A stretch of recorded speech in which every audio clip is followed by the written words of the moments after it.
and welcome, Moxyball fans. This is Jared and Zach coming your way with the Tuesday, June 28th MLB DFS podcast, focusing on picks and plays, recommendation and strategy to help you out with FanDuel and DraftKings lineups. Again, I'm Jared. I'm here with Zach. Hi, everybody. Let's get right down to it. So we're recording this just before 10 o'clock Eastern on Monday night. So apologies if anything happens throughout the day on Tuesday that we're not able to cover or foresee now. But we'll do our best to jump in. So Zach, like I usually ask you, what's one like kind of key stat or trend that you're thinking about leveraging heading into Tuesday's action? It's something that I can't leverage right now because I don't have the information, but it's something I wanted to talk about because I don't think we've ever talked about it on the site, especially for MLB, is how umpires can actually affect the games. So every day after I do my initial research, I look at the umpires that are calling the particular games. And if I'm on the fence between two players, the umpire can actually sway the way I'm going. Let's say I'm just going to pick two random names. Let's say I'm looking at CC Sabathia and Matt Harvey. Depending on the umpire, if I have them ranked the exact same, if I have an umpire who's known to give out more strikeouts, then I'm going to pick that certain player. Yeah, no, I think that's a very good point. I do cover that every once in a while on the pitching rundown on Moxyball.com because I do definitely value that, especially as a tiebreaker, or if you see, let's say, someone you're a bit on the fence for, or you think someone's great, but then you see like they're facing one of, like, let's say the league's most unfavorable umpires, or they're going to be called by behind the dish, then that's one that's a really big red flag. So that's a great call out. So something certainly to watch out for, and you can get those stats all over the web. For those of our listeners wondering where they can get it, just by basically like Google, umpire MLB stats, and there are some pretty good options that show up. Fantasy Labs is another great tool, though a premium one that calls this out and does a good job at it. The one thing that I want to exploit on Tuesday is how bad Eddie Butler is at baseball. His lefties sport a 407 WOBA and a 382 WOBA for righties against him so far this year. So for me, it's all systems go, regardless of lefty or righty, for the Jays bats on Tuesday. They're projected for over 6.5 runs at this point in time, with a 12 over under at the moment for Coors. So I mean, I think it's pretty obvious that you gotta go with some Jays bats, and all of Tulo, Travis, and Martin are under 4K right now in FanDuel. So certainly easy to find room for. So speaking of Eddie Butler and how terrible he is, let's flip that on its head and ask, what pitchers are you looking at so far for the Tuesday slate, Zach? For cash games, I'm looking at either Corey Kluber or Zach Greinke. I'm leaning toward Greinke. He's a little cheaper on FanDuel. I don't really care on FanDuel. It's only a $200 difference. But on DraftKings, he's over $2,000 cheaper. So I'm leaning towards him for both sides. They both have great matchups, but Philly strikes out a little bit more than the Braves do. The Braves actually don't strike out that much, even though they have a low team mobile and low team ISO. So I'm going to go with Greinke here. He's pitched great the last 5 starts. He's only allowed 6 total runs, and one of those starts was in Coors Field. That just showed you how great he's pitching. He went 8 innings while only allowing 1 run against Philly 2 starts ago. For me, he's going to be my cash game option. And for GPPs, and that's helped me out on the last name, I'm going with the Nats top prospect, Lucas Giolito. Yeah, making his debut against the Mets. The man he's going to be an ace pitcher. The Mets are struggling. They're not that good. They're ranked 20th in Team WOBA against right-handed pitching. Have a 22.8% Team K rate. I know he's only pitched in Double-A so far, but he dominated Double-A. I think he's going to dominate the Mets. So I love him in GPPs. Yeah, and his price is fantastic too. I like both of those guys in particular, Greinke and Kluber. They're definitely way up there on my list. A few other guys that I've got on my radar are Matt Harvey. Of all the starting pitchers on the slate, he actually has the best WAR over the last month, and he has a 2.04 FIP in that span, with a K rate just north of 7, 1.4 walks per 9. Pretty good numbers there. Not eye-popping like you're usually seeing from him with the 9 or 10 K9 or above. or above, excuse me. But he's pitching better, and that FIP number gives me a lot of confidence in playing him. He's a really good price point, particularly on DraftKings at against the Nats. Although they are a very formidable offense, but I think in terms of a quality arm pitching well at a great price, he's hard to pass up, especially on DK. Lester, I also think is a great option. He's probably going to get slightly overlooked with some of the power that the Cincy bats possess, especially like Adam Duvall, Joey Votto, Jay Bruce, although a couple of them aren't great against lefties, but there certainly is some pop there. But I think he's going to continue to be under owned in certain situations and a little bit boring, so to speak, for some people, as they are probably starting to shy away from how heavily favored the Cubs are as a team. But in terms of high win probability and a good matchup that against a team that does have a high K rate, he's certainly an option. And the last guy that I'm going to quickly mention is Michael Wacha. He's starting to come around a little bit with a 3.19 FIP over his last 5 starts and a solid 7.5 K per 9. And I don't believe that the Royals have much, if any, experience against him. So it would not shock me if he's able to put up some good numbers. What about bats? Who are you targeting in the batter's box from a stud perspective? Well, I'm going to go away from the obvious Coors Field plays. You should know to play them. You've already talked about Eddie Butler. I was going to talk about him later on. You should definitely get exposure there. But I'm really high on Nelson Cruz.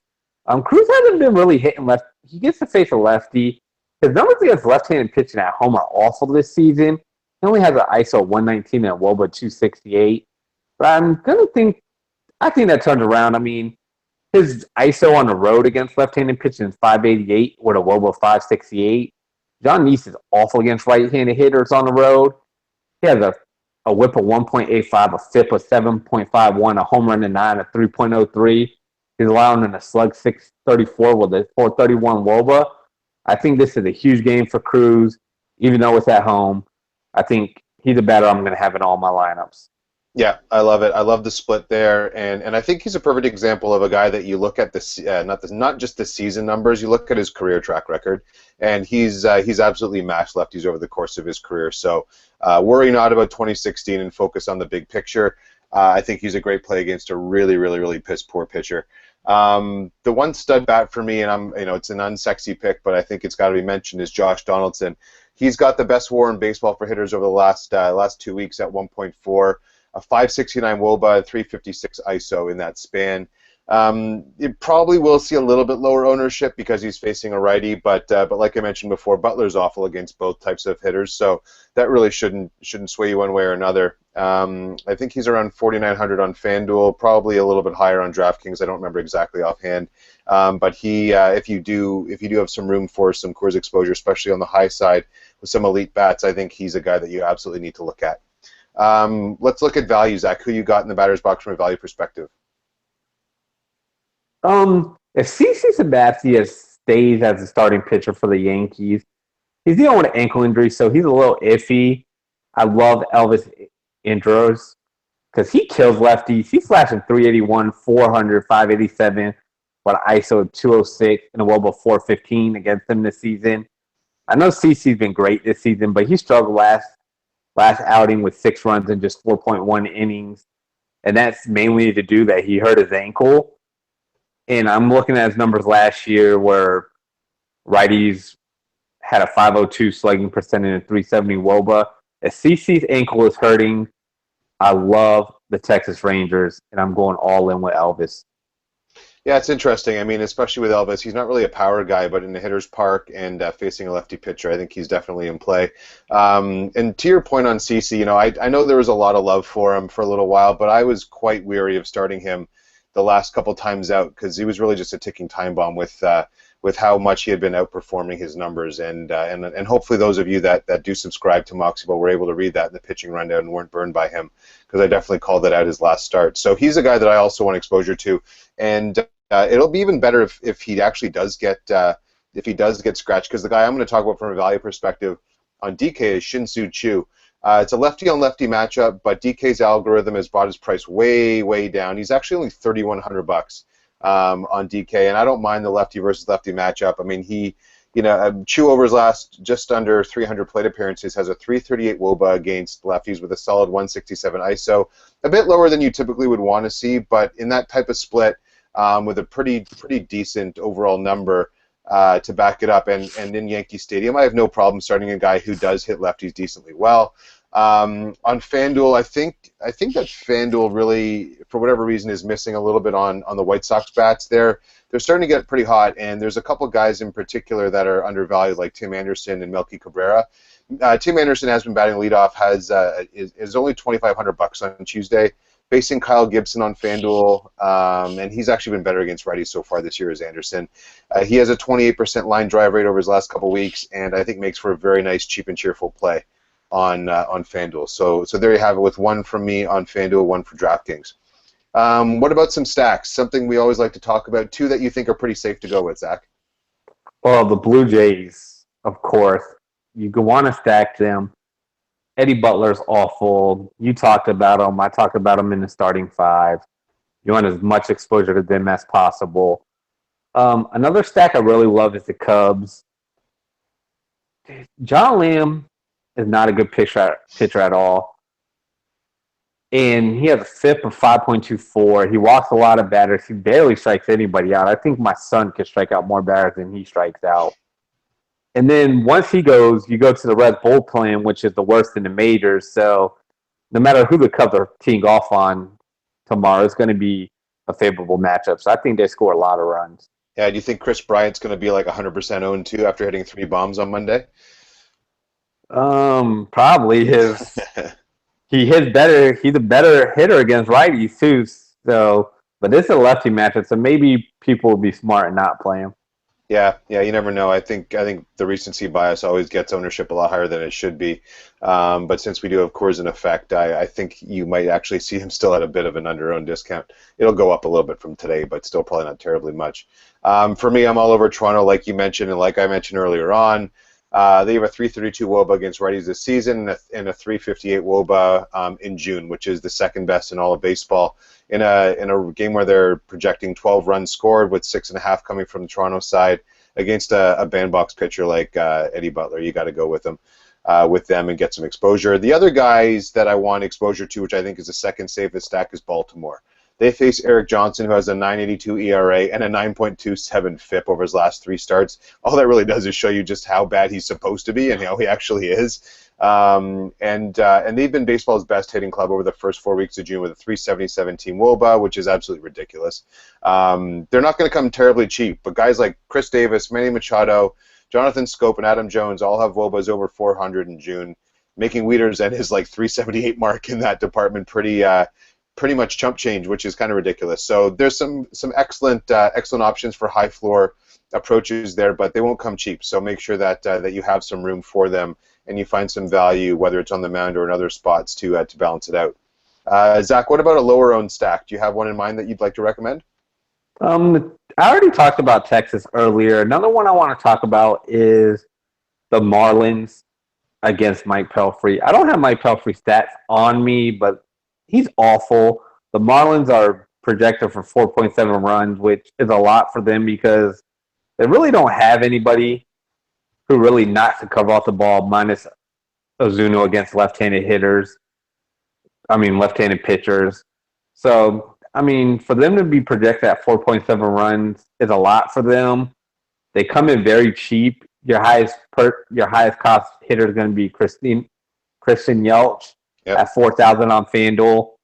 So, you can get a lot of value out of them if you want to have them as your mini stack with cooler field or with ace pitching. That's the way I would go. Yeah, I like them too. I just pulled up his numbers for you. 5.34 FIP so far this year, 4.91 ERA, a 4.5 K per 9, and a 3.5 walk per 9. You're talking about the ultimate in contact pitcher. He does have a 15% home run to fly ball rate. Does get ground balls at 50%, which isn't bad, but he gives up plenty of hard contact, and the Marlins probably will be a little bit under-owned, and I definitely like that play there. For me, the one thing that I actually think will be somewhat interesting in terms of ownership is the Giants. They're at home against Kendall Graveman, I believe it is, and We could see San Francisco under-owned a little bit because they don't really have a ton of power, but they do a really good job putting the ball in play. And a contact pitcher like Oakland's Graveman does kind of play into the strength of San Francisco in terms of going deep into counts, making hard contact, putting the ball into the diamond, hitting line drives and ground balls in spots where the opposition isn't. So I think at home against a contact pitcher, I think that their price points right now make them a really interesting option for some cash game exposure in particular. I wouldn't go too crazy with them in tournaments just because their power is limited, but I think they'll be under-owned, and I don't mind the value there. Do you have a crazy prediction for the slate that you wanna go out throw out there? That Ubaldo, I'm sorry, Jimenez Ubaldo will be, Jimenez, baby. Go ahead. yeah, he'll be one of the top 3 scoring pitchers on this slate. Oh wow, I love it. He actually did have a good start against the Padres in his last time out, but he can be probably the most inconsistent guy in the baseball. So I think it's definitely a good fit for the bold/crazy prediction section. I'm actually staying with you on the Baltimore side of things, and I'm saying that I think that the Orioles are going to put up 10 runs on the Padres and Eric Johnson. So I'm high on them, and I actually don't know how crazy of a prediction it is. I might have to be crazy and say like they're going to put up 15 runs to really sound crazy, which I actually think is a pretty distinct possibility. So let's not count that out. Okay, couple fun things to end off our podcast today. Battle of the second baseman. Who has more home runs the rest of the season? What do you think, Jose Altuve or Ian Kinsler? I've been back and forth on this. I flipped a coin. I'm going to go with Altuve just on part factors alone. He has a better hitter's part. He gets more games in hitter's part. So we're going to go with him, and I don't think you can go wrong with either one. Did you say heart factor or park factor? Park. Well, I mean, I think heart factor would be a thing too, because Altuve is just so much fun to cheer for. Little man can really, really hit and run. I'm not sure if you saw the other day when he was a triple short of the cycle, and he was rounding second to go to third, and he easily could have made it, but he's so small that his helmet falling off and hitting him in the legs actually tripped him, which is pretty funny. So the dude's great. I absolutely love him. I've been a fan of him for years. I'm actually right there with you. I think he's going to have more dingers the rest of the way. He and I put this together. He has a better ISO and actually a higher hard hit rate, and plays in a better ballpark than Kinsler. So I think even though he's one home run behind him right now, I think he finishes ahead of him by a couple at the end of the day. And Kinsler hasn't really been hitting for a ton of power since he got hot, and over the last couple of years, over the last couple of seasons, it's really come down for him. Stolen bases. This is something for season long that everyone really needs to focus on, particularly in roto leagues. Who has more steals the rest of the way? Rajai Davis, Jonathan Villar, Jose Altuve once again, Starling Marte, or someone else? What do you think? I'm going Davis. He has the green light anytime he's on the base pass. I don't watch as much baseball as you do. I watch it more on the stat tracker, just watching all the stats go through. But it just seems like he has more of a green light than everybody else. Every time he's ever on the base pass, it seems like he attempts a stolen base. So I think he'll have more opportunities, and that's going to lead to more steals. Yeah, the one thing I worry about slightly for Davis is if Michael Brantley does come back, that's going to eat up into his playing time. And while he has been running a lot, and I think he's actually leading the majors over the last month or so in the steals department, I do think that the playing time is going to be the one issue there. Although if Brantley does, let's say, get ruled out for the season or is going to continue to miss a really good chunk of time, I think you could be bang on there. I'm gonna go with a little bit of a dark horse, Eduardo Nunez. I think he has a really good chance to win out there. Minnesota isn't going anywhere fast. They're going to need to continue to manufacture runs. He's having an amazing breakout year. Definitely didn't see that one coming, but he's starting to really run well as well, and has probably been the darling fantasy pickup other than Adam Duvall from a hitting perspective so far this year. The one other guy that I'm interested in for cheap speed is Jose Peraza. He's kind of splitting time a little bit with Billy Hamilton right now, depending on the matchup. But he does have 5 steals over the last, I think it's a week or two, probably actually more than just slightly over 2 weeks, I think. And he's got plenty of speed there. If he finds his way into consistent everyday playing time, the sky's the limit with him. Jake Lamb. Sorry, go ahead. I'll throw one more stolen base candidate out just because he has 3 already. Ben Revere, he might blow everybody away. if he actually starts getting on base and starts hitting.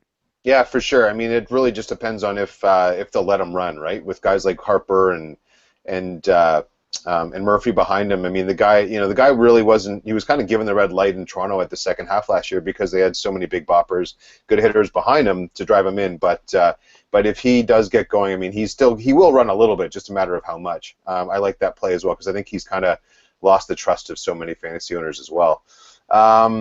Jake Lamb, do you think he gets to the 25 home run mark this year? I don't see how he does it. He only needs 10 more. His ISO is at 240 against lefties and 296 against righties. He has the ballpark boost with Chase Field, which is second compared to Cooler Field when it comes to hitter ballpark. If he doesn't hit 10 more home runs this season, I would be shocked. Yeah, I mean, I think it's probably going to happen, but I did look at the 25% home run to fly ball rate, and that does concern me a little bit, especially for a guy that really only has a 33% fly ball rate itself. He does make lots of hard contact. I think it's sitting at just over 41%. I think he's going to get there, but I would definitely sell high if you're in season long right now because I don't think his value is going to get any better than where it is right now. Who's been your, what I'm going to call DFS best friend in so far this year in MLB, or kind of like your MVP that you've trusted the most or gotten the most out of so far this season? I'm going to go with the two that I've absolutely hated because they burned me a couple times and cost me some GPP victories. And that's Robinson Cano and David Ortiz. I love playing them, but them two have frustrated me the most. Robinson Cano cost me 2 GPPs already this season. David Ortiz cost me a trip to the All-Star game. So I'm going to go with them two as my non-best friends. Was it when you did or didn't play them? When I did play them. Oh. so they're my non-best friends right now. Okay.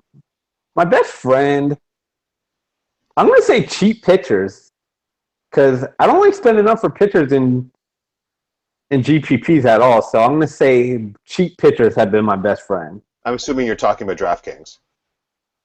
Yes, on DraftKings. Yeah, okay. I still think you got to pay up for the most part on FanDuel, especially at least in the mid-tier. But on DK, absolutely, you don't need to spend a ton on pitching, especially in your number 2 spot. There's always a good value option there, and it allows you to have so much flexibility with your bats. For me, one hitter for me that's been my best friend. He's more like a recent best friend, so it's kind of a temporary thing.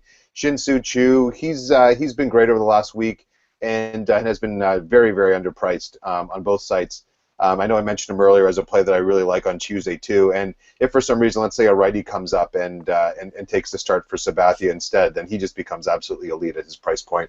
But the one other guy on the mound, and I'm an absolute broken record here, but I am no shame saying it, Matt Shoemaker. I've been all over him. I've been talking about him pretty much every time I can on our expert picks, on our pitching rundown, on podcasts, both with Fantasy Pros and our own podcast.